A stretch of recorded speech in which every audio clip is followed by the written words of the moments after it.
What's happening, people? Back with another reaction, back with some more Eurythmics. And we're going to go back to their 1986 album Revenge for the tune The Miracle of Love. It sounds like a Motown song type of tune, like a 60s girl group, chorus, refrain. So yeah, I do wonder the tone of the title or the phrase of the title.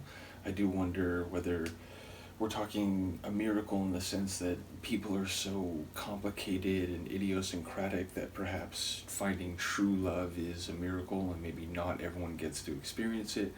Maybe it's about just the fact that love as it exists is this miraculous thing that can restore and revitalize and provide meaning to people's lives. I do wonder the essence of the phrase, but as I said, it reminds me of the type of song title you'd see on like a 1960s Motown album. Nevertheless, let's find out what the Eurythmics had to say about it. This is the Eurythmics from their 1986 album Revenge, and the tune is The Miracle of Love.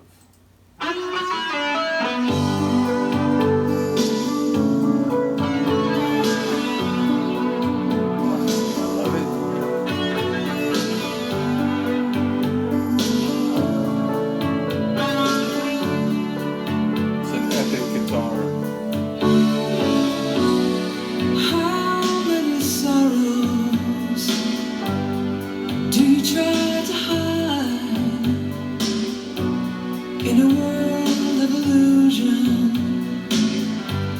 that's covering your mind, I'll show you something good. Oh, I'll show you something good. When you open your mind, you'll discover the sign that there's something you're longing to find. The miracle of love will take away your pain. When the miracle of love comes your way again. Cruel is the night that covers up your fears. Tender is the one that wipes away your tears. There must be a bitter breeze to make you stay so viciously. They say the greatest coward can hurt the most ferociously. I'll show you something good. Oh, I'll show you something good. If you open your heart, you can make a new start. When your crumbling world falls apart, miracle of love will take away your pain. When a miracle of love comes your way again, a miracle of love must take a miracle, will take away your pain. A miracle of love must take a miracle, comes your way again.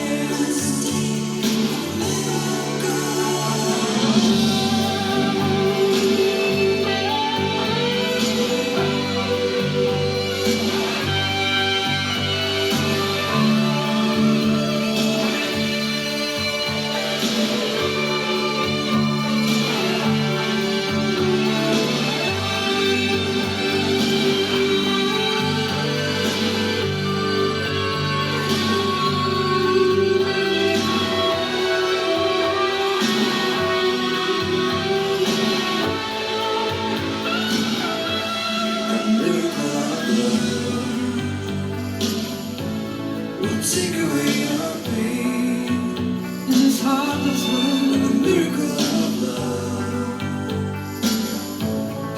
comes your way again. The miracle of love. People try to hurt you, try to hurt you. The miracle of love, you must take a miracle, comes your way again.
back to me.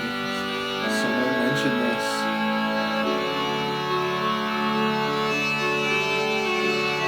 Oh, and that reminds me of something else.